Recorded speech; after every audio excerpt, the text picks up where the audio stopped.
கர்த்தரை ஆவியோடு உண்மையோடு கருத்தோடு தொழுது கொள்ள வந்திருக்கிறவங்க ஒவ்வொருவரையும் கர்த்தர் ஆசீர்வதிப்பாராக. 2 ராஜாக்கள் 2ஆம் அதிகாரம் 1ஆம் வசனம், பின்பு 11ஆம் 12ஆம் வசனம். கர்த்தர் எலியாவை சுழல் காற்றிலே பரலோகத்துக்கு எடுத்துக்கொள்ள போகிற போது எலியா எலிசாவோடு கூட கில்காலிலிருந்து புறப்பட்டு போனான். 11ஆம் வசனம்.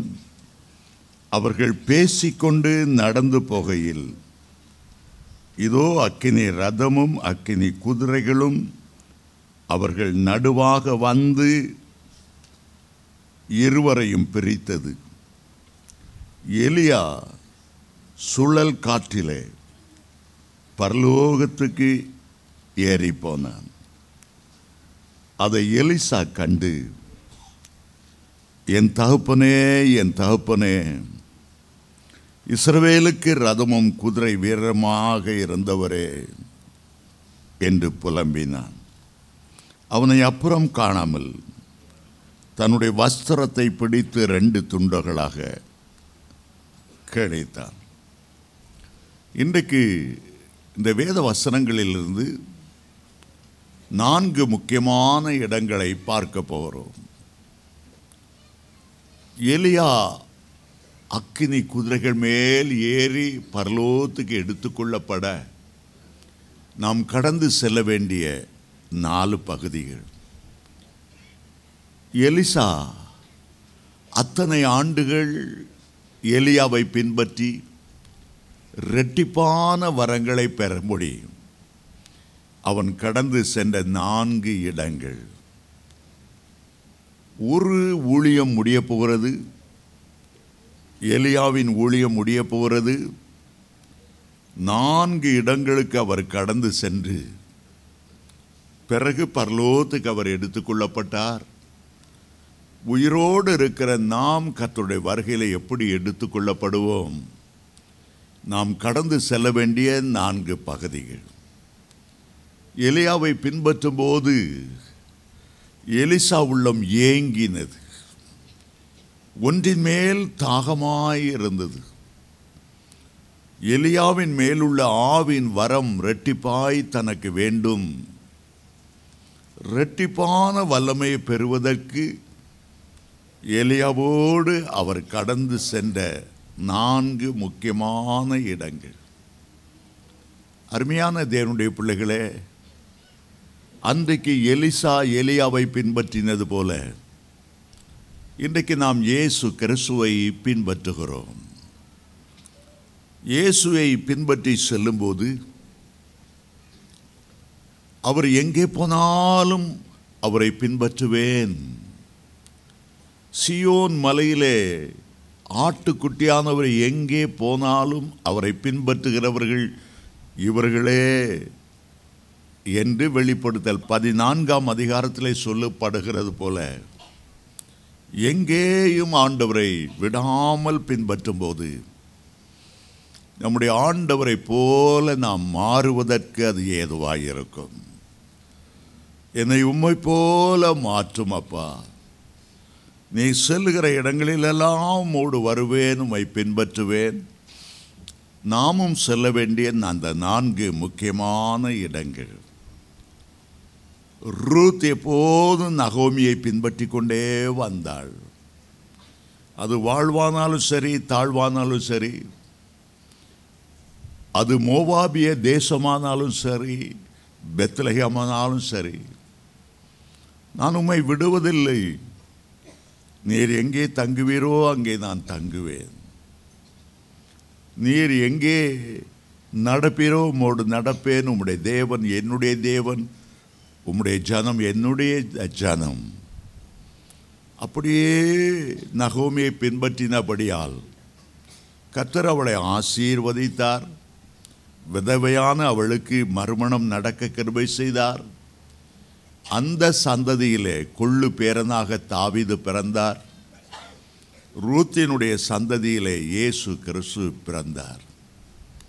ஆண்டவரை நாம் பின்பற்றி செல்லும்போது பலத்த ஆசீர்வாதம். வேதத்திலே வாசிக்கும்போது மோசையை பின்பற்றி 40 வருடங்கள் யோசுவா வந்து கொண்டே இருந்தார். ஆண்டவர் அதை பார்த்தார். யோசுவாவின் மேல் உம்முடைய 2 கைகளை வை மோசே, அவனை ஞானத்தின் ஆவினால் நான் நிரப்ப விரும்புகிறேன். அவனை ஞானத்தின் ஆவினால் நான் நிரப்ப விரும்புகிறேன். அவனுடைய கைகளை வைத்தபோது ஒரு பலத்த அபிஷேகம் யோசுவா மேலே வந்தது.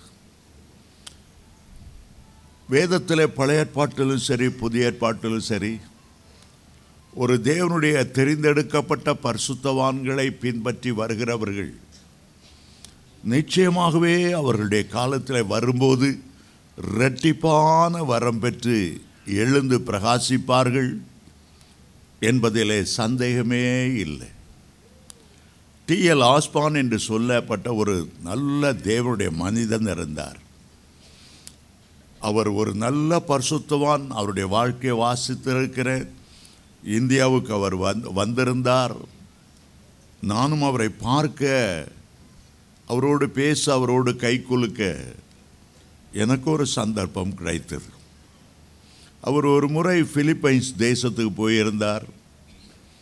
அங்கே ஒவ்வொரு நாளும் அவருடைய மீட்டிங்கில் நடந்த அற்புதங்களை பார்த்தபோது அங்கிருந்த ஒரு வாலிபன், ஆண்டவரே, அவருக்கு அவருடைய வரங்கள் எனக்கு வேணும், அவருக்கு இருந்த அந்த குணமளிக்கிற வல்லமை எப்படி அவருடைய கைகளை கொண்டு நீர் அற்புதம் செய்தீரோ, என்னுடைய கைகளை கொண்டு நீர் அற்புதம் செய்ய வேண்டும் என்று ஆவலோடு பசி தாகத்தோடு காத்திருந்தார்.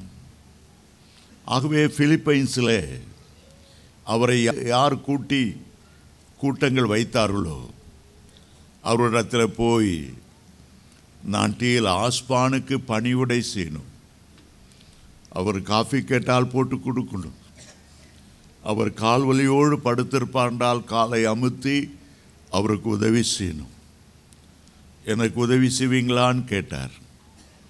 அந்த ஆர்கனைசர்ஸ் சொன்னாங்க, அதுக்கெல்லாம் ஆள் நாங்கள் நியமித்து விட்டோம், ஆகவே உன்னை நாங்கள் வைத்து கொள்ள முடியாது.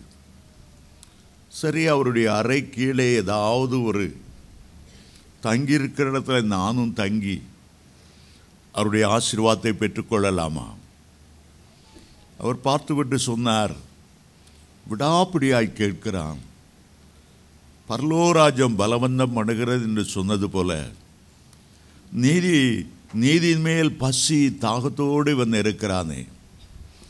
அவர் சொன்னார், அவருக்கு தங்கியிருக்க அறைக்கு கீழே மற்ற பாத்திரங்கள், வேண்டாத பொருட்களை போடுகிற ஒரு கோடவுன் மாதிரி ஒன்று இருக்கிறது, வேண்டாம் அங்கே தங்கிக்கொள். இவன் அங்கே தங்கினான். எல்லாம் ஜெபித்தான்.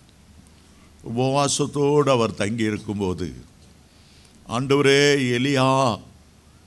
எலிசா 14 வருடம் பின்பற்றினாரே. எலிசாவை குறித்து வேதம் சொல்லும்போது, எலியாவின் கைகளுக்கு தண்ணீர் வார்த்த சாப்பாத்தின் குமாரனாகிய எலிசா என்று சொல்லப்படுகிறதே. எனக்கு பணிவிடை செய்ய உத்தரவு கிடைக்கவில்லை, ஆனாலும் அவர் மேல் இருந்த அபிஷேகம் என்மேல் இறங்கி வர வேண்டும் என்று மனதுருகி ஜெபம் பண்ணினான். T.L. ஆஸ்பான் பலத்த அற்புதங்களை செய்து ஊழியங்களை நிறைவேற்றி விமானத்தில் புறப்பட்ட போது இவர் மேலே ஒரு சால்வை விழுந்தது போல உணர்ந்தார். அன்று முதல் பிலிப்பைன்ஸ் தேசத்தை கலக்கக்கூடிய ஒரு தெய்வீக மனுஷனாய் அந்த வாலிபன் மாறினான். அருமையான தேவனுடைய பிள்ளைகளே, அபிஷேகம் என்பது ஒரு நறுமணம் போல, ஒரு வாசனை திரவியம் போல, தேவ பிரசன்னத்தில் மணிக்கணக்காய் ஜெபித்து விட்டு வரும்போது அந்த தேவ பிரசன்னமே ஒரு அபிஷேகமாய் மாறி ஒரு நறுமணம் வீசுகிறது, பரலோகத்தின் நறுமணம் வீசுகிறது. அதை வெளிக்கண்களால் பார்க்க முடியவில்லை, ஆனால் அந்த ஜெப பிரசன்னம், அனாயிண்டிங், ஒரு வாசனை திரவியம் போல அது பரிமளித்து கொண்டே இருக்கிறது. இன்றைக்கு ஆண்டவரை மகிமைப்படுத்தும்படி நீங்கள் கூடி வந்திருக்கிறீர்கள். எலியா மேலுள்ள அபிஷேகத்தில் 2 மடங்கு அபிஷேகத்தை எலிசா விரும்பினார். நம்முடைய ஆண்டவர் மேல் நிறைய அபிஷேகம், அதை அளக்க முடியாத அபிஷேகம். யோவான் 3:34 சொல்லுகிறது, பிதாவாகிய தேவன் அவருக்கு தம்முடைய ஆவியை அளவில்லாமல் கொடுத்திருந்தாராம். அளவில்லாத அபிஷேகம் இயேசுவின் மேல் இருந்தது. அவர் மேல் அவ்வளவு அபிஷேகம் இருக்கிறது என்பதை உணர்ந்த பெரும்பாடுள்ள ஸ்திரீ அவருடைய வஸ்திரத்தின் தொங்கலையாயிலும் தொட்டு நான் குணமடைவேன் என்று விரும்பினாள். அப்படியே வஸ்திரத்தின் தொங்கலை தொட்டாள், சுகமடைந்தாள். அப்போஸ்தலனாகிய பவுலின் மேல் ஒரு பலத்த அபிஷேகம் இருந்தது. ஆகவே அப்போஸ்தலர் 19ஆம் அதிகாரத்தில் வாசிக்கிறோம், அவர் கச்சைகள், உருமால்கள் அதை கொண்டு வந்து வியாதிஸ்தர் மேல் போட்ட போது அந்த கச்சையிலே கூட அந்த அபிஷேகம் நிரம்பி இருந்தது. எல்லாரும் சுகமாக்கப்பட்டார்கள். பேதுரு இயேசுவுக்கு சீஷனாயிருந்து 3.5 வருஷங்கள் அவரை பின்பற்றினார். வேதத்தில் வாசிக்கிறோம், பேதுரு நடந்து போகும்போது அப்போஸ்தலர் 5:15 சொல்லுகிறது, பேதுருனுடைய நிழல் பட்டு ஜனங்களெல்லாம் சுகமானார்கள். அவன் நிழல் படும்படியாக வியாதேசரை கொண்டு வந்து வைத்தார்கள். முற்பிதாக்களின் காலத்திலே அவ்வளவு அபிஷேகம் இருந்ததென்றால், ஆதி அப்போஸ்தலர் நாட்களிலே முன்மாறி மழை பெய்யும்போது அவ்வளவு அபிஷேகம் இருந்ததென்றால், இந்த கடைசி நாட்களிலே கர்த்தருடைய வருகைக்கு முன்பாக அந்த அபிஷேகம் எவ்வளவு அதிகமாய் இருக்கும் என்று யோசித்து பாருங்கள். எலிசா கேட்டதெல்லாம் 2 மடங்கு அபிஷேகம் வேணும். உம்மில இருக்கிற ஆவியின் வரம் என் மேலே இறங்கி வர வேண்டும் என்று கேட்டார். அருமையான தேவனுடைய பிள்ளைகளே, நம்முடைய ஆண்டவர் 2 மடங்கு, 3 மடங்கு, 10 மடங்கு என்று கொடுக்கிறதில்லை. வேதம் சொல்லுகிறது, யோவான் 14:12, என்னை விசுவாசிக்கிறவன் நான் செய்த கிரியைகளை தானும் செய்வான், இவைகளை பார்க்கிலும் பெரிய காரியங்களையும் என்னை விசுவாசிக்கிறவர்கள் செய்வார்கள். அது 2 மடங்கல்ல, 3 மடங்கல்ல, நீங்கள் தான் அதை நிர்ணயித்து கொள்ள வேண்டும். ஆண்டவரே, எனக்கு 10 மடங்கு சந்தோஷமாய் தருவார். எனக்கு 1000 மடங்கு அபிஷேகம் வேணும் ஆண்டவரே. உம்மில என்ன அபிஷேகம் இருந்ததோ, ஒரு மனிதன் மேலுள்ள அபிஷேகம் அல்ல, டிஎஸ் தினகரன் அவர் மேலுள்ள அபிஷேகம் எனக்கு வேண்டும், சார் மோசி லாசரஸ் மேலுள்ள அபிஷேகம் எனக்கு வேண்டும், அப்படி என்று அல்ல. இயேசு கிறிஸ்துவிலே அவர் மேலே என்ன அபிஷேகம் இருக்கிறதோ, ஆண்டவர் சொல்லுகிறார், என்னை விசுவாசிக்கிறவன் நான் செய்த கிரியைகளை தானும் செய்வான், இவைகளை பார்க்கலும் பெரிய காரியங்களை செய்வான். அதில் ஒரு கணக்கு வழக்கில்லாத ஒரு அபிஷேகம். மல்கியா 3:10 வாசிக்கிறோம், வானத்தின் பலகணிகளை திறந்து இடங்கொள்ளாமற் போகிற ஒரு அபிஷேகத்தை அங்கே தான் வாசிக்கலாம். ஒரு 1000 மடங்கல்ல.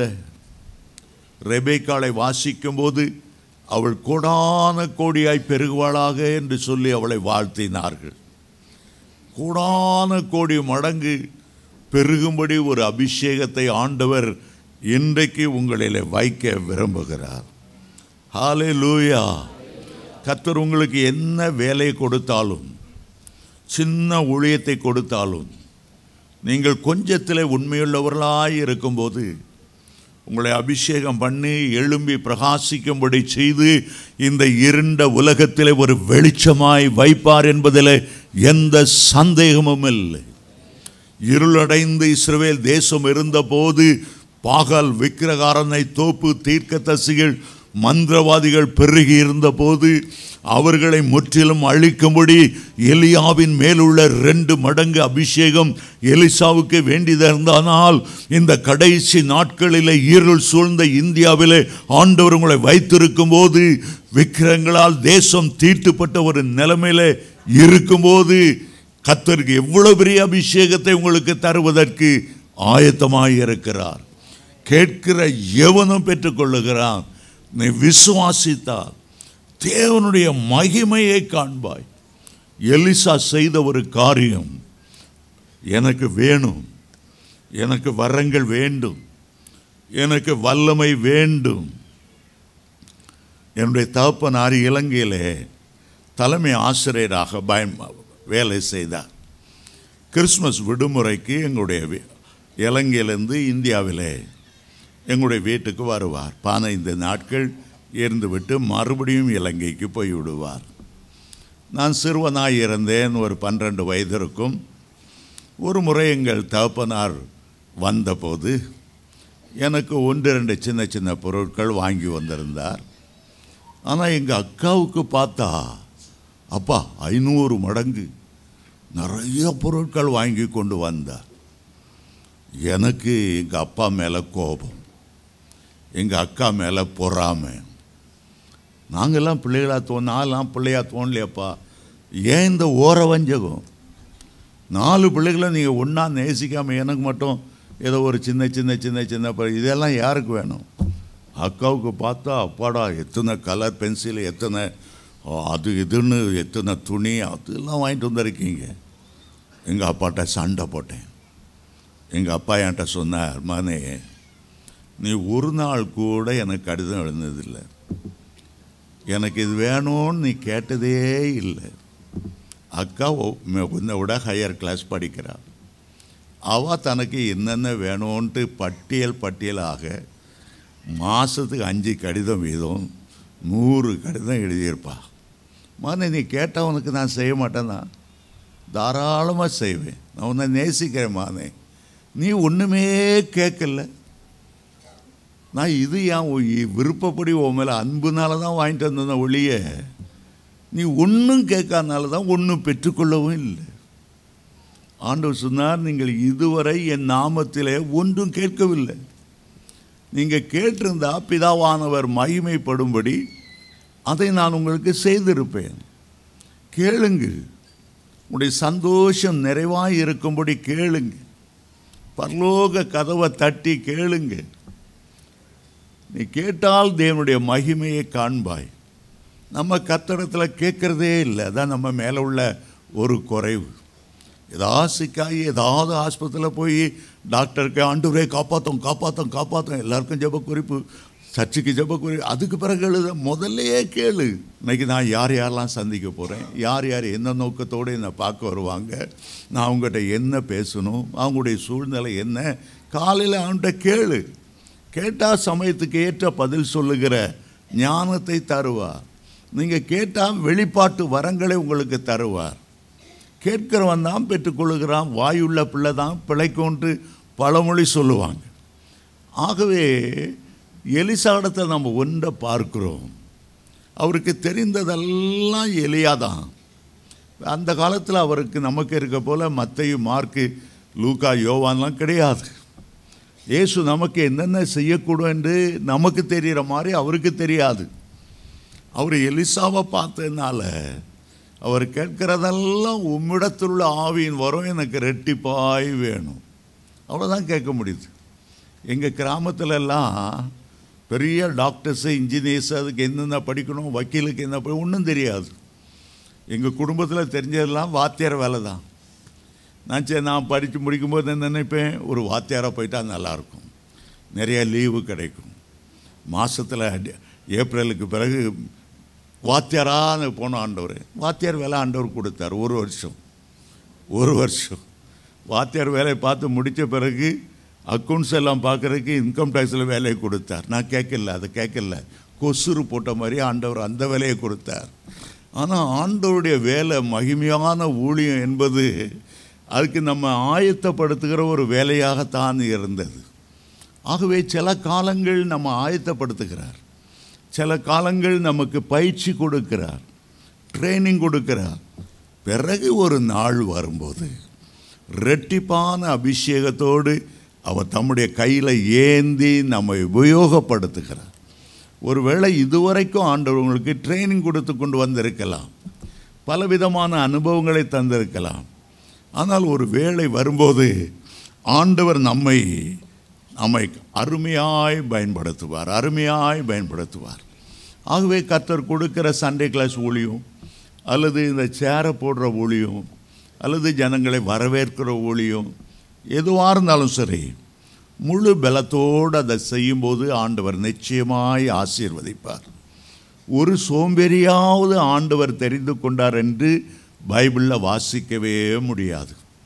எலிசாவை தெரிந்து கொள்வதற்கு முன்பாக 12 ஏர் பூட்டி 12வது ஏரை உழுது கொண்டிருந்த ஒரு மனுஷன் என்பதை குறித்து வாசிக்கிறோம். அவங்களுடைய தகப்பனார் ஒரு பெரிய நில ஜமீன்தாராய் இருந்திருக்க வேண்டும். 12 ஏர் பூட்டி உழுகிற ஒரு வயல் என்றால் அது சின்ன வயல் அல்ல. அதிலே ஒரு தகப்பனுக்கு உண்மை உத்தமாய் ஊழியம் செய்ததை ஆண்டவர் பார்த்து எலிசாவை கர்த்தரே சூஸ் பண்ணி, எலியா, உன்னுடைய இடத்திலே அவனை நான் அபிஷேகம் பண்ண விரும்புகிறேன், உன்னுடைய சால்வை அவன் மேல் போடு. நீதிமொழிகளை வாசிக்கிறோம், தன் வேலையிலே ஜாக்கிரதையாய் இருக்கிறவனை நீ கண்டால் அவன் நீசரான மனுஷருக்கு முன்பாக நிற்காமல் ராஜாக்களுக்கு முன்பாக நிற்பான் என்று நீதிமொழி 22:29 நாம் வாசிக்கிறோம். அருமையான தேவனுடைய பிள்ளைகளே, முதலாவது எலியா புறப்படும் போது கில்கால் என்ற இடத்திலிருந்து அவர் புறப்பட ஆரம்பித்தார். 4 இடங்களை பற்றி நான் உங்களுக்கு சொன்னேன். முதலில் கில்கால், 2வது பெத்தேல், 3வது எரிகோ, 4வது யோர்தான். இந்த 4 விசேஷமான அனுபவங்களை குறிக்கிறது. யோர்தான் கரையில் வரும்போது தான் ஒரு பெரிய அக்கினி ரதம், குதிரை வீரர்கள், அந்த அக்கினி ரதம் இறங்கி வந்தது. அக்கினி குதிரையாய் இருந்தது. அந்த அக்கினி ரதத்தை பார்த்த உடனே எலியா ஓடி போய் அந்த அக்கினி ரதத்தின் மேல் ஏறினார். மற்றவங்களாக இருந்தால் ஒரு அக்கினி ரதம் வந்திருக்கு, அல்லது ஒரு ஏரோப்ளைன் தீப்பற்றி பிடிக்கிறது, ஒரே தீயாக இருக்குது, பயந்து தலை தெரியாமல் கால் தெரியாமல் திடீர்னு அந்த விமானம் வெடிச்சிட்டா என்ன பண்ணுறது, பல திசையிலும் ஓடுவாங்க. ஆனால் எலியா பயப்படவில்லை. தன்னை நோக்கி ஒரு அக்கினி ரதம் இறங்கி வந்திருக்கிறது, தன்னை ஏற்றி கொண்டு போக அக்கினி ரதம், ஐயோ எரிந்து அது பஸ்பமாக்கி விடுவோமே, பயப்படவில்லை. அவருக்குள்ளே ஒரு அக்கினி, அது பரிசுத்தாவின் அக்கினி, அவருக்குள்ளே பற்றியிருந்த அக்கினி அபிஷேகம் அதிகமாய் இருந்தபடியால் அதை பற்றி பயப்படாமல் நேரே அந்த அக்கினி ரதத்தை நோக்கி போனார். அருமையான தேவனுடைய பிள்ளைகளே, ஒரு மனுஷனுக்குள்ள அக்கினி என்ன அக்கினி? பாரம் என்கிற அக்கினி, பரிசுத்தாவின் அக்கினி, அவனுடைய உள்ளத்தில் நேச வைராக்கியத்தின் அக்கினி, கர்த்தருக்காக பெரிய காரியங்கள் செய்ய வேண்டும் என்ற அந்த எண்ணம், ஏக்கம் ஒரு அக்கினியாய் எறிந்தபடியால் மற்ற அக்கினியை குறித்து அவன் பயப்படவில்லை. அவன் ஏறினான். அந்த அக்கினி ரதத்திலே, சுழல் காட்டிலே ஆண்டவர் அவனை எடுத்து கொண்டார். தேவனுடைய பிள்ளைகளை, கர்த்தருடைய வருகையில் ஒவ்வொருவரும் ஒவ்வொரு விதமாய் எடுத்துக்கொள்ளப்படுவார்கள். யாக்கோபுக்கு ஆண்டவர் ஒரு ஏணியைத்தான் காட்டினார். எப்படியோ இந்த ஏணி படியை பிடிச்சி வானத்துக்கு அது வைக்கப்பட்டு இருக்கிறது. மேலே வந்து சேர் ஏணியை ஆண்டவர் காண்பித்தார். ஆண்டவர் லாசருவை எடுத்துக்கொள்ளப்பட நினைக்க போது தேவதூதனை அனுப்பினார். தேவதூதன் வந்தான், லாசருவை எடுத்துக்கொண்டு ஆபிரகாம் மடியினரை போய் அங்கே விட்டான். நம்முடைய ஆண்டவர் இயேசு பரலோகத்துக்கு போக வேண்டிய ஒரு நேரம் வந்தது. மேகங்கள் அவரை சூழ்ந்து கொண்டன. மேகங்கள் மேல் ஏறி அவர் பரலோகத்துக்கு கடந்து போனார். ஸ்தேவான் மரிக்கிற நேரம் வந்தது. எல்லாரும் கல்லெறிந்து கொல்லப்படும் போது வேதம் சொல்லுகிறது, பிதாவுடைய வலது பார்சத்தில் இயேசு எழுந்து நின்று நேரே அவனை கூப்பிட்டார். எழுந்து வா, ஏறி வா. எழுந்து நிற்கிற இயேசு இடத்துல ஸ்தேவான் கடந்து போனார். ஆனால் இந்த எலியாவுக்கு மட்டும் ஒரு விசேஷம். அவன் அக்கினியாய் ஆண்டவருக்கு ஜீவித்தபடியால், பரிசுத்தாவின் அக்கினியால் அவன் நிரம்பி இருந்தபடியால், ஒரு பக்தி வைராக்கியத்தின் அக்கினி, கர்த்தரே தேவன் என்று நிரூபிக்கணும், பாகால் வணக்கத்திலிருந்த தேசத்தை விடுதலையாக்க வேண்டும், இயேசுபேல் என்ற வேசியின் மூலமாய் பரவுகிற விபச்சார வேசித்தன ஆவிகளுக்கு ஒரு முடிவுண்டாக்க வேண்டும், ஒரு பற்றி எரிந்தபடியால் உயிரோடு அவர் எடுத்து கொள்ளப்பட்டார். ஆகவே இன்றைக்கு என்னுடைய செய்தியிலே 4 இடங்களை பற்றி சொல்லும்போது, அந்த கில்கால் என்றால் என்ன, அந்த பெத்தேல் என்றால் என்ன, எரிகோ என்றால் என்ன, யோர்தான் என்றால் என்ன, அந்த 4 இடங்களிலே கர்த்தர் உங்களுக்கு வைத்திருக்கிற 4 மேன்மையான ஆசீர்வாதங்கள் என்ன, இயேசுவை போல நான் மாற வேண்டும் என்றால், நான் பூரணத்துக்குள்ளே கடந்து செல்ல வேண்டும் என்றால், இந்த 4 அனுபவங்களுக்குள்ளாக நாம் கடந்து போக வேண்டும். எபிரேயர் 6ஆம் அதிகாரம் 1ஆம் 2ஆம் வசனத்தில் ஆண்டவர் சொல்லும்போது, பூரணத்தை நோக்கி கடந்து செல்வோமாக, ஒரு இடத்துல நின்று விடக்கூடாது, போய்கொண்டே இருக்கணும். தேங்கின தண்ணீராக தேங்கின கிறிஸ்துவ அனுபவத்தோடு மனம் திரும்பல் போதும், அங்கே நின்று விடவே கூடாது, போய்கொண்டே இருக்க வேண்டும், போய்கொண்டே இருக்க வேண்டும். சிலர் சிஎஸ்ஐ போவாங்க, கத்தோலிக்க சர்ச், ஒரு அளவுக்கு அவர்கள் வழி நடத்துவார்கள். நான் எந்த சபையும் குறை சொல்ல வரவில்லை. ஒரு அனுபவத்தோடு மட்டுப்படுத்தி நின்று விடுவார்கள், அடுத்த அனுபவத்துக்குள்ளே போக மாட்டார்கள். சிலர் ரட்சிப்போடு நின்று விடுவாங்க, வருஷந்தோறும் கெட்டகுமாரன் சரித்திரத்தையே பிரசங்கம் பண்ணுவாங்க. 52 வாரமோ என்ன பிரசங்கம், கெட்டகுமாரன் வந்தான், பாவத்தை விட்டு வந்துரு, எல்லா வாரமும் அதுதான். பரிசுத்தாவியை பற்றி பேச மாட்டாங்க, வேறு பிரிதலை பற்றி பேச மாட்டாங்க, இயேசுவை பற்றி அவரை போல மாறுகிறதை பேச மாட்டாங்க. ஆகவே தான் எபிரேயர் 6ஆம் அதிகாரம் 1ஆம் 2ஆம் வசனத்தில் அஸ்திபார உபதேசத்தோடு நின்று விடாதபடி நாம் பூரணத்தை நோக்கி கடந்து செல்ல வேண்டும் என்று அந்த வசனம் சொல்லுகிறது. உலகத்தில் நிறைய பறவைகள் விதவிதமாக கூடு கட்டுகிறது. ஆனால் விஞ்ஞானிகள் என்ன சொல்லுகிறார்கள், கழுகு கூட்டை கட்டும்போது பூரணமாய் அதை கட்டுகிறதா. அந்த கூட்டில் நல்ல விசேஷம் அதில் காணப்படணும்.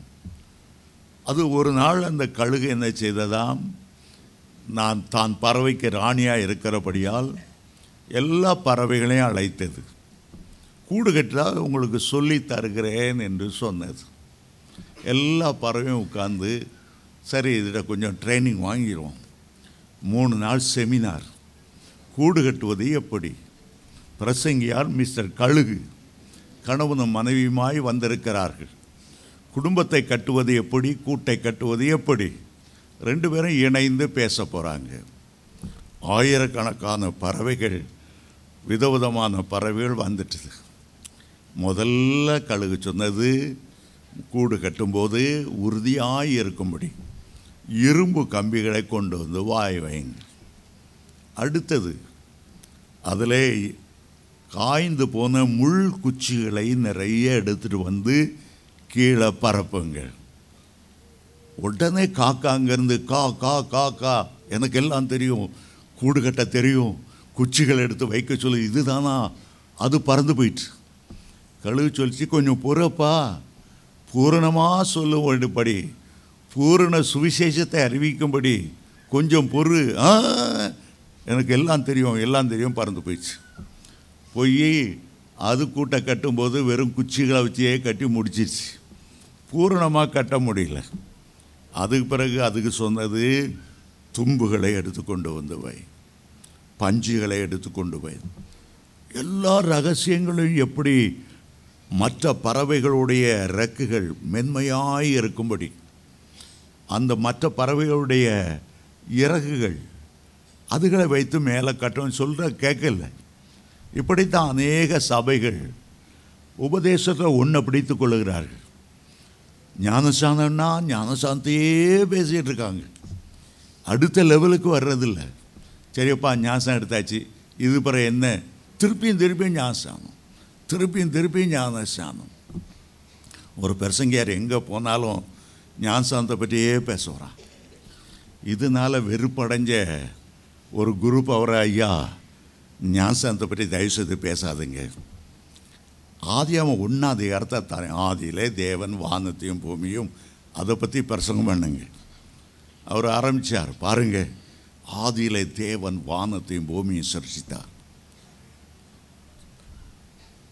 வானத்தில் இருக்கிற ஜலத்துக்கும் பூமியில் இருக்கிற ஜலத்துக்கும் வித்தியாசம் அதை பிடிச்சு கொண்டார். பாருங்க, 1ஆம் அதிகாரத்தில் ஜலத்தை பற்றி பேசியிருக்குது. ஜலத்தினால் ஞானஸ்நானம் பெறுறது எவ்வளோ முக்கியம். இங்கே யாராவது ஞானஸ்நானம் பெறாமல் இருக்கீங்களா? ஜலம் ஞானஸ்நானம், ஜலத்தினாலும் ஆவினாலும், அதில் ஞானஸ்நானம் பற்றி ஆரம்பிச்சிட்டார். எல்லாருக்கும் என்ன செய்யன்னு தெரியல.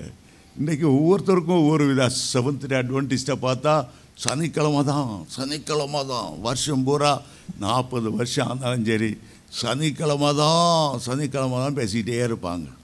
யெகோவா சாட்சிகளை போய் கேட்டால் யெகோவா தான் இயேசுவானவரே கிடையாது, பரிசுத்த ஆவியெல்லாம் சும்மா ஹம்பக்கு, எல்லாம் போய் பித்தலாட்டம்.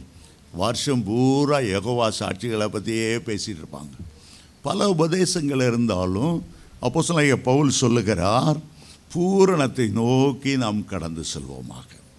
ஆகவே தான் 2 ராஜாக்கள் 2ஆம் அதிகாரம் 1ஆம் வசனத்தில் அவர்கள் கில்காலிலே ஆரம்பமானார்கள். கில்காலில் நம்ம ஆரம்பம் இருக்கணும். கில்கால் என்றால் என்ன? யோசுவா 5ஆம் அதிகாரம் 9ஆம் வசனம் பிறகு எகிப்தியரின் நிந்தை புரட்டப்பட்ட இடமானபடியால் கில்கால் என்று பெயரை வைத்தார்கள். இஸ்ரவேலர் எகிப்தின் வாழ்க்கை, அடிமைத்தன வாழ்க்கை, வனாந்தரமான வாழ்க்கையை முடித்துவிட்டு முதலாவது வந்து இறங்கின இடம் அந்த கில்கால். அது ஒரு ஞாபகார்த்த இடம். ஆகவே யோசுவா சொன்னார், இந்த கில்காலில் யோர்தான் நதியிலிருந்து எடுத்துக்கொண்டு வரப்பட்ட 12 தூண்களை நட்டுங்க. நம்முடைய நிந்தை புரட்டப்பட்ட ஒரு இடமாகும். அந்த இடத்துல என்ன செய்தார்கள்? முதலாவது யோசுவா அவர்களுக்கு விருத்த சேதனம் பண்ணினார். வனாந்தர 40 வருஷத்தில் யாரும் விருத்த சேதனம் பண்ணப்படவில்லை.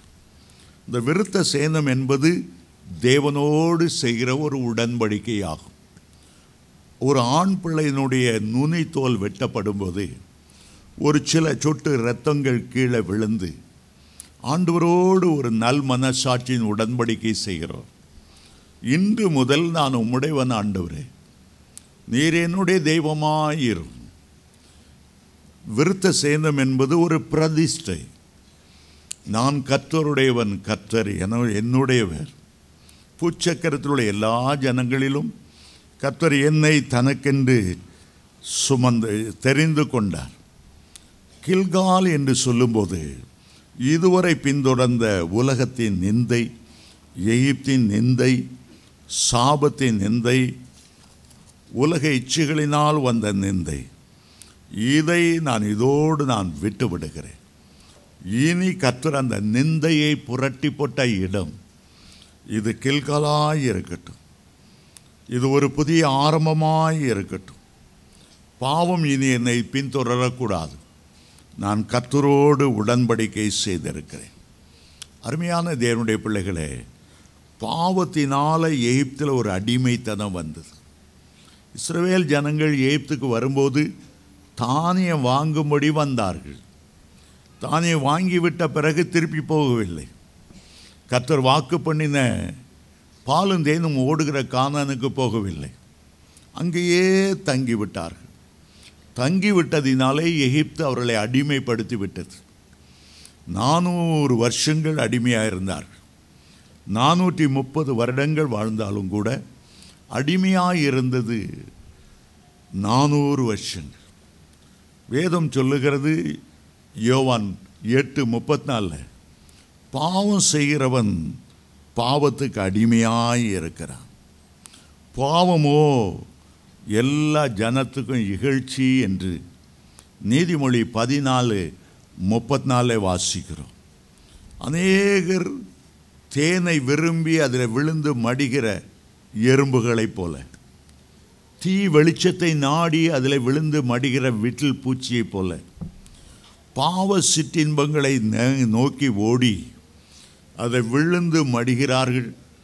நிந்தையும் அவமானத்தையும் அவர்கள் சுமக்கிறார்கள். ஆகவே கில்கால் என்று சொல்வது கர்த்தர் என் நிந்தையை புரட்டி போட்டு விட்டார், என் அடிமைத்தனத்தை நீக்கிவிட்டார். இதுவரை என்னை பாவ சந்தோஷத்தை விரும்பி போனதினாலே என் வாழ்க்கையில் வந்த எல்லா பிரச்சனைகளையும் ஆண்டவர் மாற்றிவிட்டார். அந்த இடம் கில்கால் என்று அழைக்கப்பட்டது. ஒருவன் கிறிஸ்துவுக்குள்ளே இருந்தால், ஒருவன் கிறிஸ்துவின் இரத்தத்தால் கழுவப்பட்டால், வேதம் சொல்லுகிறது அவன் புது சிருஷ்டியாய் இருக்கிறான். 2 கொரிந்தியர் 5:17 வாசிக்கிறோம். ஒருவன் கிறிஸ்துவுக்குள்ளே இருந்தால் பழையவைகள் ஒளிந்து போயின, எல்லாம் புதிதாய் மாறினது. நீங்கள் கிறிஸ்துவுக்குரியவர்களாய் மாறுகிறீர்கள், அவருடைய இரத்தத்தால் பட்ட ஜனமாய் மாறுகிறீர்கள். எந்த சாத்தானுக்கும் உங்கள் மேலே அதிகாரமே கிடையாது. அவன் எவ்வளோதான் உங்களை பயமுறுத்தினாலும் உங்களை மேற்கொள்ளவே முடியாது. ஏனென்றால் நீங்கள் கில்காலுக்கு வந்திருக்கிறீர்கள், இரத்தத்தின் உடன்படிக்கை கர்த்தரோடு செய்கிறீர்கள். ஒவ்வொரு முறை திருவிருந்து ஆராதனை எடுக்கும் போதும் 1 கொரிந்தியர் 11 நாம் வாசிக்கிறோம். இது உங்களுக்காக சிந்தப்படுகிற என்னுடைய புது உடன்படிக்கையின் இரத்தமாய் இருக்கிறது என்று இயேசு கிறிஸ்து சொன்னார். பாருங்கள், தாவீது கோலியாத்தை எதிர்க்கும் போது ஒன்றே அவன் திரும்ப சொன்னான், நான் விருத்த சேதத்துக்குள்ளாக இருக்கிறேன், நான் தேவனோடு உடன்படிக்கை செய்திருக்கிறேன், எனக்காக இரத்தம் சிந்துகிறவருக்காக என் சிறு பிராயத்திலே அந்த உடன்படிக்கையின் போது ஒரு சில இரத்தம் சிந்தி கிறிஸ்துவனுடைய பாதுகாப்புக்காக வந்திருக்கிறேன். அந்த கோலியாத்தை பார்த்து அவன் சொல்லுகிறான், இந்த விருத்த சேதம் இல்லாதவன் எம்மாத்திரம். தாவீது பிடித்து கொண்ட ஒரே காரியம், எனக்கு உதவி செய்ய என் தேவன் இருக்கிறார், நான் உடன்படிக்கை செய்திருக்கிறேன். இது சாதாரண உடன்படிக்கை இல்லை, இரத்தத்தின் உடன்படிக்கை. எனக்கு ஒரு கஷ்டம் ஏற்பட்டால் அவர் எனக்காக நின்றே ஆக வேண்டும், எனக்காக அவர் வழக்காடியே ஆக வேண்டும், எனக்கு ஜெயம் தந்துதான் ஆக வேண்டும். அதுதான் உடன்படிக்கை, அதுதான் உடன்படிக்கை. இன்றைக்கு நாம் விருத்த செய்த இரத்தம் அல்ல, இயேசு கிறிஸ்துவுடைய குற்றமற்ற மாசற்ற ஆட்டுக்குட்டியான இயேசு கிறிஸ்துவின் மூலமாய் நாம் உடன்படிக்கை செய்திருக்கிறோம். நிந்தைகள் எல்லாம் புரட்டப்பட்டு விட்டன, சாபங்கள் எல்லாம் புரட்டப்பட்டு விட்டன. எந்த அசுத்தாவியும் எந்த மந்திரமும் எந்த பிள்ளை சூனியும் உன்னை தாக்கவே முடியாது. உன்னை காக்கும்படி உனக்காக கர்த்தர் வைராக்கியமாய் தன்னுடைய தூதர்களுக்கு கட்டளையிடுவார். உன் பாதங்கள் கல்லில் இடராதபடி அவர்கள் உன்னை கைகளில் ஏந்தி போவார்கள் என்று சங்கீதம் 91:11-12 வாசிக்கிறோம். அருமையான தேவனுடைய பிள்ளைகளே, உங்களுக்கு ஜெயந்தர கர்த்தர் உங்களோடு கூட இருக்கிறார். 2வது அவர்கள் எங்கே வந்தார்கள்? வேதம் சொல்லுகிறது அவர் 2 பேரும் பெத்தேலுக்கு வந்தார்கள். பெத்தேலுக்கு ஒரு பழைய பெயர் உண்டு, பெத்தேலுக்கு யாக்கோபு வைத்த ஒரு பெயரும் உண்டு. யாக்கோபு வழிப்பிரயாணமாய் போகும்போது லூஸ் என்று சொல்லப்படுகிற ஒரு இடத்துக்கு வந்தார். ஒரு கல்லிலே தலையை வைத்து அவர் படுத்தார். அந்த பெத்தேல் என்றால் தேவனுடைய வீடு என்ற அர்த்தம். பெத்தேல் என்றால் தேவனுடைய பிரசன்னம். பெத்தேல் என்றால் ஆண்டவருடைய மகிமையை காண்கிற இடம். அந்த குறிப்பிட்ட இடத்திலே வந்து அவன் படுத்த போது தேவனுக்கும் அவனுக்கும் இடையே ஒரு பெரிய ஏணி வைக்கப்பட்டிருந்தது. அந்த ஏணிக்கு மேலாக தேவனாகிய கர்த்தர் நின்று கொண்டிருந்தார். அவனோடு பேசினார். முதல்ல சொன்னார், நான் ஆபிரகாமின் ஈசாக்கின் தேவன். பிறகு முடிவில் யாக்கோபு அவரை தன்னுடைய தேவனாய் ஏற்றுக்கொண்டதை பார்க்கிறோம். நான் போகிற வழியிலெல்லாம் எனக்கு உண்ண உணவும் உடுக்க வஸ்திரமும் தந்து சோபத்திரமாய் என்னுடைய தகப்பன் வீட்டுக்கு திரும்பி வரச் செய்தால் கர்த்தர் என்னுடைய தேவனாயிருப்பார். அந்த இடத்துல பர்சனலாக கர்த்தரோடு பேசினார். பர்சனலாக ஆண்டவருக்கு அவருக்கு ஒரு டச் ஏற்பட்டது. இனி ஆண்டவர் என்னுடைய தேவனாயிருப்பார். இதுவரை ஆபிரகாமின் யாக்கோபின் தேவனாகத்தான் இருந்தார். ஆனால் இன்று முதல் அவர் என்னுடைய தேவனாயிருப்பார். என்னை பேர் சொல்லி அழைத்து என்னை வழி நடத்துகிறவராய், என்மேல் தன்னுடைய கண்ணை வைத்து ஆலோசனை சொல்லுகிறவராய் இருப்பார். அருமையான தேவனுடைய பிள்ளைகளே, கில்கால் அனுபவத்துக்கு பிறகு தேவனுடைய வீட்டுக்கு, தேவனுடைய சபைக்கு ஆண்டவர் கூட்டி கொண்டு வருகிற ஒரு இனிமையான அனுபவம். ரட்சிக்கப்படுகிறவர்களை கர்த்தர் அனுதினமும் சபையிலே கூட்டி கொண்டு வந்தார் என்று அப்போஸ்தலர் 2ஆம் அதிகாரம் 47ஆம் வசனத்திலே வாசிக்கிறோம். அருமையான தேவனுடைய பிள்ளைகளே, சபை கர்த்தர் ஏற்படுத்தினது. அது எந்த மனுஷனுடைய திட்டமும் அல்ல. கல்லாகி இயேசு கிறிஸ்துவின் மேல் கட்டப்பட்ட ஒரு அஸ்திவாரமுள்ள சபைதான் அது ஆலயம் என்று அழைக்கப்படுகிறது, சபை என்று அழைக்கப்படுகிறது. இந்த கல்லின் மேல் என்னுடைய சபையை கட்டுவேன், பாதாளத்தின் வாசல்கள் அதை சுதந்தரிப்பதில்லை. இன்றைக்கு அநேகம் பேர் சபையெல்லாம் கிடையாது, ஒன்றும் கிடையாது, எல்லாம் போய் இதெல்லாம் பித்தலாட்டம் என்று சொல்லுகிறார்கள். வேதத்தை வாசிக்கும்போது இயேசு தன்னுடைய சுய இரத்தத்தினால் சம்பாதித்து கொண்ட சபை என்று வேதம் சொல்லுகிறது. சபை என்றால் என்ன? எபிரேயர் 12:22 வசனம், பரலோகத்திலே பேரெழுதப்பட்டிருக்கிற சர்வ சங்கமாகிய சபை. சபையை யாரும் அழிக்கவே முடியாது. கர்த்தருடைய வருகை பரியந்தம் சபை இருக்கும். ஏன் ஆண்டவர் சபையை ஏற்படுத்தினார்? கர்த்தருடைய மகிமையான வருகைக்கென்று தேவ ஜனங்களை ஆயத்தம் படும்படி அவர் சபையை ஏற்படுத்தினார். சபை என்று சொல்வது கிறிஸ்துவுக்கு மணவாட்டியாய் விளங்குவது, பிதாவோடு கூட சிங்காசனத்தில் ஜெயங்கொண்ட அவர்களாய் விளங்க செய்வதற்கு கர்த்தர் கூட்டி சேர்க்கிற ஒரு இடம்தான் சபை என்று அழைக்கப்படுவது. சபை அவ்வளவு முக்கியமானது. ரட்சிக்கப்படுகிறவர்களை கர்த்தர் தாமே ஏவுதல் கொடுத்து அழைத்து கொண்டு வருகிறார். அந்த பல சபைகள் பூமியில் இருக்கலாம். ஆனால் ஒரு நாள் இந்த சபையிலிருந்து ஒரு ஜெயங்கொண்டவர்களாய் விளங்குகிறவர்கள் கர்த்தருடைய வருகையில் காணப்படுவார்கள். எங்களுடைய நோக்கம், இந்த சபையை ஆரம்பித்ததனுடைய நோக்கம் ஏதோ ஆட்டம் பாட்டம் கொண்டாட்டம் டான்ஸ் ஆடி பல கலர் லைட்டுகளை போட்டு அப்படியே சினிமாக்காரன் டான்ஸ் ஆடுற மாதிரி பிள்ளைகளை வச்சு வாலிப பிள்ளைகள் டான்ஸ் ஆடி திரிகிறது சபை அல்ல. சபை என்றால் கொலோசியர் 1:22 சொல்லுகிறது, எந்த மனுஷனையும் கிறிஸ்து இயேசுக்குள்ளாக தேறினவனாக நாங்கள் நிலை நிறுத்தணும். வருகையிலே நீங்கள் காணப்படும்படி உங்களை நாங்கள் ஆயத்தப்படுத்தணும். அதுதான் சபையினுடைய முக்கியமான நோக்கம். இதெல்லாம் மற்ற காரியங்கள் எல்லாம் கூத்தடிக்கிறதெல்லாம் ஒளிந்து போகும். ஆகவே தான் நம்முடைய சபையில் நாம் தேவ பிரசன்னத்துக்கு முக்கியத்துவம் கொடுக்கிறோம். நம்முடைய சபையில் ஆவியானவருக்கு முக்கியத்துவம் கொடுக்கிறோம். ஒன்றை நாங்கள் மறைத்து வைக்காதபடி, யாரையும் பிரியப்படுத்த வேண்டும் என்று மனுஷரை பிரியப்படுத்தாமல் ஆண்டவருக்கு பிரியமானபடி நாங்கள் நடக்க வேண்டும் என்று எங்களை அர்ப்பணித்திருக்கிறோம். எங்களுக்கு பணம் முக்கியமல்ல. ஏலிம் சபையில் வர்றவங்களை நீங்கள் எந்த ஊருங்க, நீங்கள் என்ன சாதிங்க, இந்த ஜாதி பிரச்சனையை பற்றி பேசாத, அதுபோல் யார் பணம் கொடுக்குறா, யாரும் பணம் கொடுக்க மாட்டாங்க, யார்கிட்ட என்ன ஒரு அப்படிப்பட்ட இழிவான காரியங்களுக்கு எங்களை நாங்கள் விற்று போடுகிறவர்கள் அல்ல. கர்த்தருக்கு முன்பாக உண்மையாய் சத்தியத்தை சத்தியமாய் போதிப்பதற்காக எங்களை நாங்கள் அர்ப்பணித்திருக்கிறோம். எந்த ஏழையாக இருந்தாலும் சரி, அவங்களுக்கு ஒரு ஆத்துமா இருக்கிறது, அந்த ஆத்துமாவை கர்த்தரை சேர்க்க வேண்டும். அந்த ஒரே காரியத்தை தவிர எங்களுடைய சபைக்கு வேறு நோக்கமே கிடையாது. இந்த ஜாதிக்காரன் பாஸ்டர் ஆகணும், இவன் தான் அவன் மியூசிக் வாசி, அப்படி கிடையாது. கர்த்தருக்கு முன்பாக உண்மையாக சொல்லுகிறேன், எங்களுடைய முழு எண்ணம் இயக்கமெல்லாம் உங்களை பரிசுத்தமுள்ளவர்களாய் கர்த்தருடைய வருகையில் நிறுத்த வேண்டும் என்ற ஒரு பாரத்தோடு தான் நாங்கள் நிற்கிறோமே தவிர வேறு எந்த காரியமும் அல்ல. அவர்கள் கில்காலை முடித்ததும் அடுத்ததாக அவர்கள் வந்த இடம் பெத்தேல். பெத்தே என்றால் கர்த்தருடைய வீடு என்ற அர்த்தம். மூன்றாவதாக அந்த 2 பேரும் பேசிக்கொண்டே எரிகோவுக்கு வந்தார்கள்.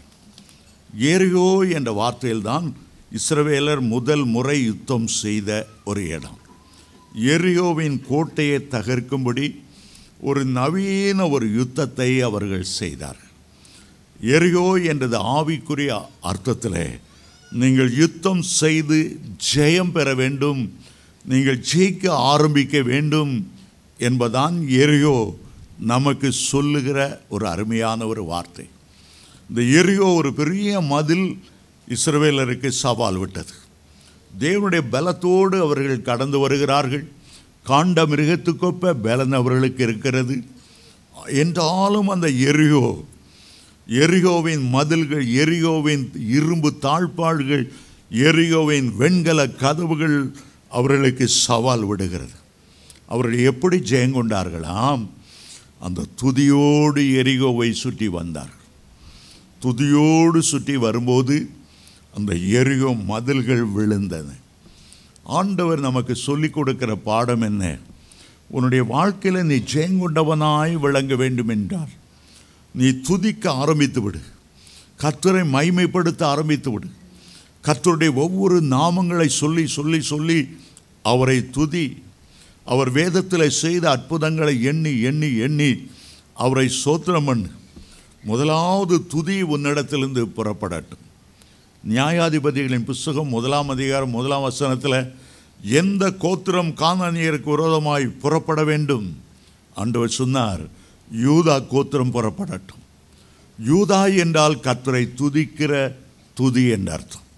லேயாளுக்கு 4வது குழந்தையாக யூதா பிறக்கும்போது அந்த லேயாள் சொன்னாள், இதுவரை புருஷனுடைய அன்புக்காக ஏங்கினேன். முதல்ல ரூபன் பிறந்தான், சிமியோன் பிறந்தான், லேவி பிறந்தான். என் குடும்பத்தில் சமாதானம் இல்லை. ஆனால் இனி நான் கர்த்தரை துதிப்பேன் என்று யூதா என்ற பெயரை இட்ட போது எல்லா தடைகளையும் எரிகோ மதில்களையும் உடைக்கத்தக்கதாக தேவனுடைய பலன் வெளியானது. உடைய குடும்பத்திலும் எரிகோ மதிலை போல பல தடைகள். வீடு கட்டலான்னு பார்க்குறேன், வீடு வாங்கலான்னு பார்க்குறேன், அப்பார்ட்மெண்ட் வாங்க தடை.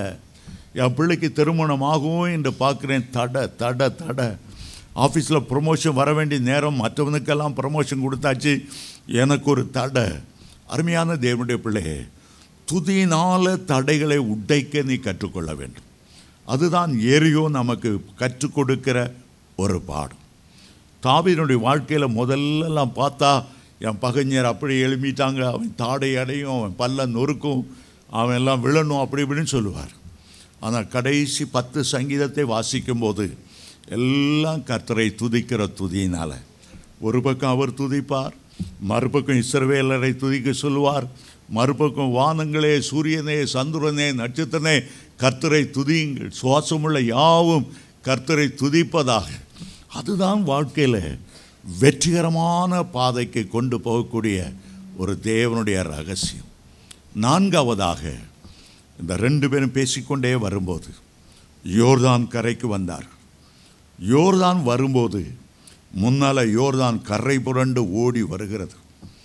சவால் விடுகிறது, பிசாசு சவால் விடுகிறது, உலக மாம்சம் சவால் விடுகிறது, அரசியல்வாதிகள் சவால் விடுகிறார்கள். கிறிஸ்துவ மார்க்கத்துக்கு என்ன நடக்கும் பார்க்கலாம் என்று கரை புரண்டு ஓடி வருகிறது. இந்த இடத்துக்கு வரும்போது எலியா தன்னுடைய சால்வையை எடுத்து முறுக்கி அந்த யோர்தானில் அடித்தார். யோர்தான் என்றால் நிந்தைகள், அவமானங்கள் என்ற அர்த்தம். யோர்தானை தாண்டி அதுக்கு பிறகுதான் கானான் ஆரம்பிக்கிறது. இந்த கடைசி மரண நதி போல அது மேலிருந்து எர்மோன் மலையிலிருந்து உயரத்திலிருந்து பாய்ந்து வருகிறது. அறுப்பு காலம் முடியும் மட்டும் யோர்தானிலே வெள்ளங்கள் கரை புரண்டு ஓடும். அவர் தன்னுடைய சால்வை எடுத்தார், முறுக்கி வைராக்கியத்தோடு அடித்தார், வைராக்கியத்தோடு அடித்தார். எந்த நிந்தைகள் வந்தாலும் இயேசு பரலோகத்து போகும்போது போட்ட பரிசுத்தாவிய சால்வையை கையில் எடுக்க வேண்டியது நம்முடைய கடமை.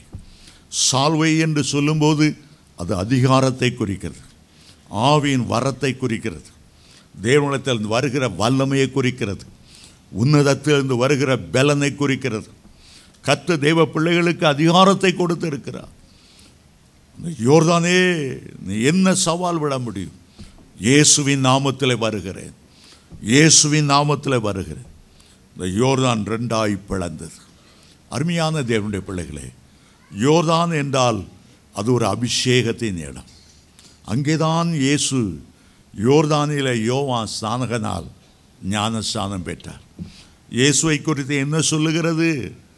யோவான் ஸ்நானம் சொன்னார், நான் ஜலத்தினாலே உங்களுக்கு ஞானஸ்நானம் கொடுக்கிறேன். எனக்கு பின்னால் ஒருவர் வருகிறார். மத்தேயு 3:11 சொல்லுகிறது, அவர் பரிசுத்த ஆவியினாலும் அக்கினியாலும் உங்களுக்கு ஞானஸ்நானம் கொடுப்பார். தேவனுடைய பிள்ளைகளுக்கு ஒரு அக்கினி அபிஷேகத்தை ஆண்டவர் கொடுக்கும்படி பிரியப்படுகிறார். உங்களுக்கு அதிகாரத்தை கொடுக்கும்படி பிரியப்படுகிறார். என்ன அதிகாரம்? எல்லா வியாதியை குணமாக்க அவர்களுக்கு அதிகாரம் கொடுத்தார். சர்ப்பங்களையும் தேள்களையும் மிதிக்க அதிகாரம் கொடுத்தார். சிங்கத்தின் மேலும் விரியன்பான்பி மேலும் நடக்க அதிகாரம் கொடுத்தார். ஆகவே எல்லா தேவனுடைய பிள்ளைகளும் யோர்தானுக்கு வரும்போது தேவன் கொடுத்த வல்லமையான அதிகாரத்தை பயன்படுத்தணும். அந்த யோர்தான் நதி கரையிலே 2 பேருக்கு 2 காரியம் நடந்தது. ஒரு பக்கம் பூரணப்பட்டவராய் எலியா எடுத்துக்கொள்ளப்பட்டார். மறுபக்கம் எலிசாவுக்கு இரட்டிப்பான ஆவியின் வரங்கள் பெற்ற ஒரு இடம். இயேசுவின் நாமத்தில் நான் உங்களுக்கு சொல்லுகிறேன், கர்த்தர் தன்னுடைய வரத்தை தன்னுடைய பிள்ளைகளுக்கு கொடுக்க வேண்டும் என்று விரும்புகிறார். அவரே வைத்து கொண்டிருப்பதனால அவருக்கு ஒன்றும் பிரயோஜனம் இல்லை. அவரே வைத்து கொண்டிருந்தால் துருப்பிடிச்சு வீணா போகும். உங்களுக்கு ஆண்டவர் இன்றைக்கு கொடுப்பார் என்றால் நீங்கள் ஆண்டவருக்காக எழும்பி பிரகாசிக்க முடியும். கர்த்தரே தேவன் என்று நிரூபிக்க முடியும். யார் யார் தாகத்தோடு இருக்கிறார்களோ, எலிசாவுடைய உள்ளத்தில் இருந்தது தாகம், தாகம், தாகம். எலிசாவுடைய உள்ளத்தில் இருந்தது விடாத முயற்சி, முயற்சி, முயற்சி. நான் எப்படியும் பெற்றுக்கொள்ள வேண்டும். இன்றைக்கு நீங்கள் பெற்றுக்கொள்ளும்படி கர்த்தர் உங்களை ஆசீர்வதிக்க விரும்புகிறார். யார் யார் நீதியின் மேல் பசி தாகம் உள்ளவர்கள் பாக்கியவான்கள், அவர்கள் திருப்தி அடைவார்கள் என்று வேதம் சொல்லுகிறது. நீங்கள் திருப்தி அடையும்படி தாகத்தோடு இருக்கிறவர்களை ஆண்டவர் ஆசீர்வதிப்பார். வேதம் சொல்லுகிறது, வெளிப்படுத்தல் 22:14, தாகமுள்ளவன் என்னிடத்தில் வரக்கடவன், தாகமுள்ளவன் வரக்கடவன். எலிசாவுக்கு இரட்டிப்பான வரங்கள் மேலே தாகம் இருந்தது. நாம் இயேசுவை போல மாறணும். நான் இயேசு என்னை காண்கிறவன் என்னில் இயேசுவை காணணும். நான் பூரணத்துக்கு நேராய் கடந்து செல்லணும். எனக்கு ஒரு வெற்றியுள்ள வாழ்க்கை வாழணும்ப்பா. நான் விழுந்து விழுந்து எழும்பக்கூடாது. நான் ஜெயங்கொண்டவனாய் உம்முடைய சமூகத்தில் வாழணும். பரலோகத்தை நான் சுதந்தரித்து கொள்ளணும். இது ஒரு ஆயத்த வாழ்க்கை. பரலோகத்தை சுதந்தரிப்பதற்கு இது ஒரு ஆயத்த வாழ்க்கை. 4 அனுபவங்கள் வழியாய் நாம் கடந்து வருகிறோம். கில்கால் வழியாய் வருகிறோம், எரிகோ வழியாய் வருகிறோம், பெத்தேல் வழியாய் வருகிறோம், யோர்தான் வழியாய் வருகிறோம். எந்த பாதையிலே நீங்கள் வந்து கொண்டிருந்தாலும் கர்த்தருடைய கரத்திலே நீங்கள் காணப்பட வேண்டும். ஜெயங்கொண்டவர்களாய் விளங்க வேண்டும். வேதத்தின் 19ஆம் அதிகாரத்தில் வெளிப்படுத்தல வாசிக்கிறோம், ஜெயங்கொள்ளுகிறவன் எல்லாவற்றையும் சுதந்தரித்துக் கொள்ளுவான். நான் அவனுடைய பிதாவாய் இருப்பேன், அவன் என்னுடைய குமாரனாய் இருப்பான். வெளிப்படுத்தல் 3:21 சொல்லுகிறார், நான் ஜெயங்கொண்டு என்னுடைய பிதாவினுடைய சிங்காசனத்தில் வீற்றிருக்கிறது போல ஜெயங்கொள்ளுகிறவன் எவனோ அவன் என்னுடனே என்னுடைய சிங்காசனத்தில் வீற்றிருக்கும்படி அருள் செய்வேன். ஹல்லேலூயா. கைகளை உயர்த்தி கொள்ளுவோம். ஒரு ஜெயங்கொண்ட வாழ்க்கை வாழும்படி அழைத்திருக்கிறேன். அதற்காக அனாயிண்டிங்கை கொடுத்திருக்கிறேன். எலியாவின் சால்வையை பார்க்கிலும் மேலான சால்வையாகிய பரிசுத்த ஆவியானவரை கர்த்தர் உங்களுக்கு கொடுத்திருக்கிறார். நீ ஜெயங்கொண்டவனாய் விளங்கணும். உன்னுடைய ஓட்டத்தை வெற்றியோடு ஓடி முடிக்கணும். கிறிஸ்து வரும்போது போல மறுரூபமாகணும். அந்த நித்தியத்தில் காணப்படணும். ஜெயங்கொண்ட பரிசுத்தவான்களாய் பரலோகம் நிரம்பி இருக்கிறது போல கர்த்தர் உன்னை ஜெயங்கொண்டவனாய் நிலைநிறுத்த அவர் வல்லமை உள்ளவராய் இருக்கிறார்.